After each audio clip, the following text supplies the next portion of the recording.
ધારી તાલુકાના ગોપાલ ગામ ખાતે ખોડિયાર માતાજીની લાપસી પ્રસાદનો કાર્યક્રમ યોજાઈ જતા લોકસભાના કોંગ્રેસના ઉમેદવાર જેનીબેન ઠુમર અને ધારાસભ્ય જેવી કાકડિયા સહિત જિલ્લાભરમાંથી રાજકીય અને સામાજિક કાર્યકરો ભારે મોટી સંખ્યામાં ઉપસ્થિત રહે।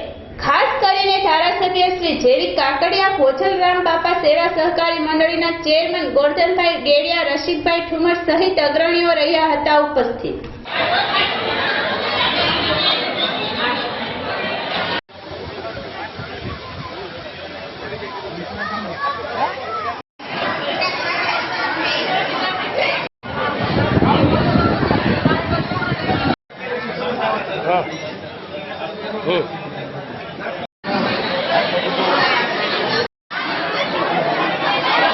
कोई न काट देता हो